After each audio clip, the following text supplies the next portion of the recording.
지금 이 순간에도 누군가는 평생 일궈온 퇴직금 5억 원을 들고 식당이나 카페를 차릴 꿈에 부풀어 있습니다. 하지만 여러분, 이 숫자를 보십시오. 작년 한 해에만 대한민국에서 문을 닫은 자영업자가 무려 100만 명에 육박합니다. 더 충격적인 건 뭔지 아십니까? 식당 10곳이 문을 열 때 9곳이 망해 나간다는 사실입니다. 이건 단순한 불경기가 아닙니다. 우리가 알던 자영업의 시대가 완전히 끝났다는 사형 선고입니다. 오늘 영상에서는 잠 안 자고 일해도 결국 3년 안에 파산할 수밖에 없는 절대 들어가선 안 돼 폐업 1순위 업종들을 낱낱이 파헤쳐 보겠습니다. 내 피 같은 돈 5억 원을 쓰레기통에 버리고 싶지 않다면 지금 당장 하던 일을 멈추고 이 영상에 집중하십시오. 자, 그렇다면 도대체 우리 골목 상권에서 무슨 일이 벌어지고 있는 걸까요? 지금부터 그 잔인한 진실을 하나씩 파헤쳐 보겠습니다. 반갑습니다. 구독자 여러분, 오늘은 정말 뼈아픈 이야기를 좀 하려고 합니다. 사실 이런 이야기는 듣기에 참 불편하실 겁니다. 하지만 누군가는 반드시 해야 할 이야기이기도 하죠. 특히 우리 50대, 60대 사장님들, 그리고 은퇴를 앞두고 제2의 인생을 꿈꾸는 예비 창업자분들이라면 오늘 이 영상을 생존 매뉴얼이라 생각하고 끝까지 들으셔야 합니다. 여러분, 혹시 1997년 11월 21일을 기억하십니까? 맞습니다. 대한민국이 IMF 구제금융을 신청하며 온 국민이 눈물을 흘렸던 그날입니다. 그때 당시에 환율이 900원대에서 2000원까지 치솟고 멀쩡하던 은행과 기업들이 하루아침에 무너졌죠. 그런데 제가 왜 지금 이 캐캐 묵은 옛날 이야기를 꺼내느냐고요? 소름 돋게도 지금 우리가 마주한 자영업의 위기가 그때의 전조 증상과 너무나도 닮아있기 때문입니다. 그때는 기업이 무너졌다면 지금은 우리 서민경제의 뿌리인 자영업이 무너지고 있습니다. 통계를 보면 더 무섭습니다. 2023년 기준 우리나라 자영업자 부채가 무려 1100조 원을 넘어섰습니다. 이게 어느 정도 숫자인지 감이 오시나요? 우리나라 1년 예산의 2배에 가까운 돈입니다. 그런데 더 큰 문제는 이 빚을 짊어진 분들의 대다수가 바로 우리 주변의 평범한 57세 박사장님, 48세 이대리 같은 분들이라는 겁니다. 솔직히 말씀드려볼까요? 지금 밖을 나가 보십시오.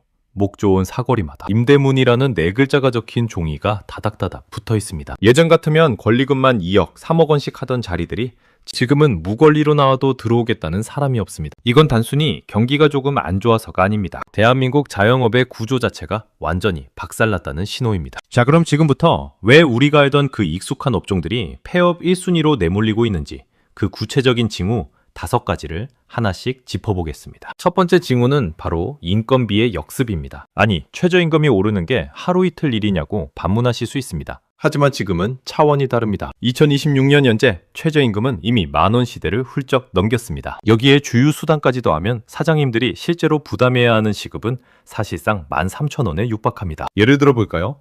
50대 중반의 김 사장님은 은퇴 후 야심차게 고깃집을 차렸습니다. 테이블 10개 규모의 작은 가게라 알바생 2명을 썼죠. 그런데 말이죠. 한 달 꼬박 장사해서 월급 줄 거 다 주고 월세 300만 원 내고 재료비 빼고 나니까 김 사장님 손에 쥐어지는 돈이 150만 원도 안 되는 겁니다. 새벽까지 불판 닫고 몸 부서지게 일했는데 알바생보다 적게 가져가는 구조가 된 거죠. 이게 지금 대한민국 고깃집과 식당들의 처참한 현실입니다. 두 번째는 인구 구조의 변화, 즉 손님이 사라지고 있다는 겁니다. 우리 50, 70대 분들은 외식하면 무조건 북적북적한 식당을 떠올리시죠?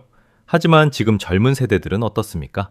다들 스마트폰으로 배달시켜 먹거나 집 앞 편의점에서 해결합니다. 게다가 저출산 때문에 일할 사람도 없지만 물건을 팔아줄 사람 자체가 줄어들고 있습니다. 특히 대학가 상권이나 오피스 상권은 이미 공동화 현상이 심각합니다. 학생도 없고 직장인도 회직을 안 하니 예전처럼 사람 많다고 덜컥 계약했다가는 보증금 홀랑 날리는 건 시간 문제입니다. 세 번째 징후는 고금리의 저주입니다. 사장님들, 지금 배출이자 얼마씩 내고 계십니까?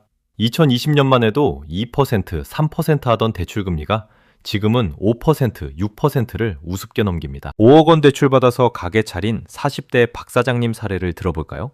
예전엔 한 달 이자가 100만 원 정도였다면 지금은 200만 원이 훌쩍 넘습니다. 가만히 앉아만 있어도 매달 100만 원이 그냥 공중으로 분해되는 겁니다. 장사가 잘 돼도 남는 게 없는데 손님까지 줄어드니 버틸 재간이 있겠습니까? 이제 네 번째는 기술의 배신입니다. 요즘 식당 가면 사람 대신 키오스크가 반기고 서빙 로봇이 돌아다니는 거 자주 보시죠?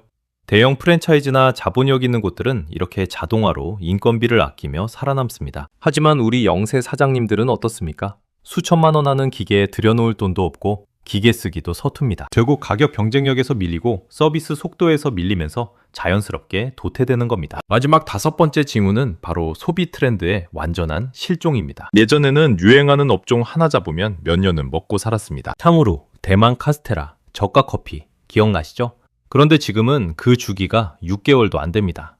역집이 잘 된다 싶어 따라차리면 이미 유행은 지나가고 없습니다. 사장님들이 시설 권리금으로 수천만 원씩 쏟아부은 인테리어 비용은 채 1년도 안 돼서 쓰레기 값이 되는 겁니다. 자, 여기까지가 지금 우리가 처한 지옥 같은 자영업의 전조 증상들입니다. 어떻습니까? 가슴이 답답하시죠?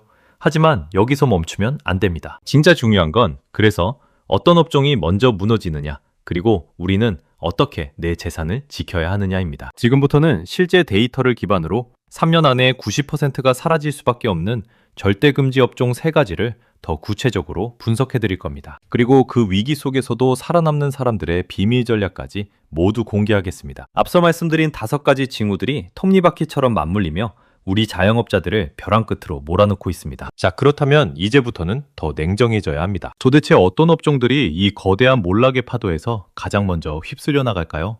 지금부터는 실제 데이터가 가리키는 폐업이 순위 업종 3가지를 아주 구체적으로 파헤쳐 보겠습니다. 첫 번째로 조심해야 할 곳은 바로 레드오션 중에 레드오션, 저가 커피 전문점입니다.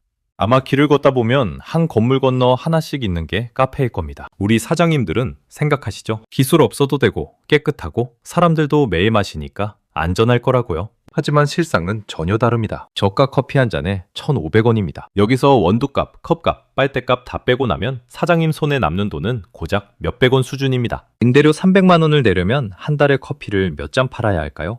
무려 6,000잔에서 7,000잔을 팔아야 겨우 월세만 냅니다. 하루에 200잔 넘게 팔아야 한다는 소리인데 바로 옆 건물에 또 다른 저가 커피 브랜드가 들어옵니다. 결국 서로 제 살 깎아먹기를 하다가 3년도 못 버티고 권리금까지 포기한 채 나가는 분들이 수두룩합니다. 실제로 최근 통계를 보면 카페의 3년 생존율은 50%도 되지 않습니다. 두 곳 중 한 곳은 3년 안에 간판을 내린다는 뜻입니다. 두 번째 몰락 업종은 바로 전통적인 대형 고깃집과 주점입니다. 우리 50, 70대 사장님들은 회식 문화에 익숙하시죠? 하지만 지금은 시대가 변했습니다. 2026년의 대한민국은 혼밥과 혼술이 주류입니다. 젊은 사람들은 시끄러운 회식을 기피하고 퇴근하면 바로 집으로 향합니다. 40대 이대리 사례를 볼까요? 예전엔 일주일에 3번은 팀원들과 고깃집에 갔지만 지금은 한 달에 1번 할까 말까입니다. 그마저도 점심에 간단히 먹거나 일찍 끝냅니다. 이렇다 보니 수십 평 규모의 넓은 매장을 빌려 비싼 임대료를 내고 서빙 인력을 대여섯 명씩 쓰는 대형 식당들은 직격탄을 맞을 수밖에 없습니다. 텅 빈 테이블을 보며 타들어가는 사장님들의 마음은 이해하지만 인구 구조와 문화가 변하는 건 막을 수가 없는 노릇입니다. 마지막 3번째는 준비되지 않은 무인 창업입니다. 인건비 안 드니까 효자 노릇 할 줄 알았는데 이게 웬걸요? 너도나도 무인 아이스크림, 무인 사진관, 무인 세탁소에 뛰어들면서 수익성은 바닥을 쳤습니다. 게다가 무인 매장은 진입장벽이 낮아 옆집에 바로 똑같은 가게가 생기기 쉽습니다. 관리가 소홀해지면 매장은 금방 지저분해지고 손님은 발길을 끊습니다. 인건비 아끼려다 투자비만 날리는 꼴이 되는 겁니다. 자, 여기까지 듣고 나니 이제 창업은 꿈도 꾸지 말아야 하나 싶으실 겁니다. 하지만 위기는 곧 기회라는 말도 있죠. 이 지옥 같은 생태계에서도 살아남아 돈을 버는 1%의 사람들은 분명히 존재합니다. 그들은 우리와 무엇이 다를까요? 지금부터는 여러분의 소중한 자산을 지키고 위기를 기회로 바꿀 수 있는 생존 전략 3가지를 말씀드리겠습니다. 첫 번째 전략은 현금 비중을 최소 30% 이상 확보하는 것입니다. 지금처럼 불확실한 시대에는 공격적인 투자보다 방어가 우선입니다. 퇴직금 5억 원이 있다면 그 돈 전부를 가게 차리는데 쏟아붓지 마십시오. 인테리어에 수억 원 들여봤자 나갈 때는 푼돈도 못 받습니다. 최대한 보증금과 월세가 싼 곳에서 작게 시작하시고 남은 현금은 고금리 예금이나 안전한 자산에 묶어두어 만약의 사태에 대비하셔야 합니다. 두 번째 전략은 디지털 전환에 적응하는 것입니다. 이제는 맘만 좋으면 손님이 찾아오는 시대가 아닙니다. 인스타그램이나 유튜브, 블로그를 통해 우리 가게를 알리지 못하면 존재하지 않는 것이나 다름없습니다. 60대 사장님이라고 포기하지 마십시오. 자녀분들의 도움을 받아서라도 온라인 지도를 관리하고 리뷰에 답글을 다시며 손님과 소통해야 합니다. 그게 바로 서빙 로봇보다 더 강력한 무기가 됩니다. 마지막 3번째, 가장 중요한 것은 공부하고 의심하는 태도입니다. 프랜차이즈 본사 영업사원이 말하는 예상 수익률은 절대 믿지 마십시오. 그들은 여러분의 성공보다 가맹점 하나 더 늘리는 게 목적인 사람들입니다. 직접 해당 업종의 폐업률을 확인하고 인근 상권의 유동인구를 시간대별로 꼼꼼히 체크하십시오. 남들이 좋다는 것보다 내가 가장 잘 알고 잘할 수 있는 일을 찾는 것이 파산을 막는 유일한 길입니다. 정리하겠습니다. 대한민국 자영업은 지금 IMF 때보다 더 혹독한 겨울을 지나고 있습니다. 인건비 폭등, 소비 위축, 고금리라는 삼중고가 우리 사장님들의 목을 재어오고 있습니다.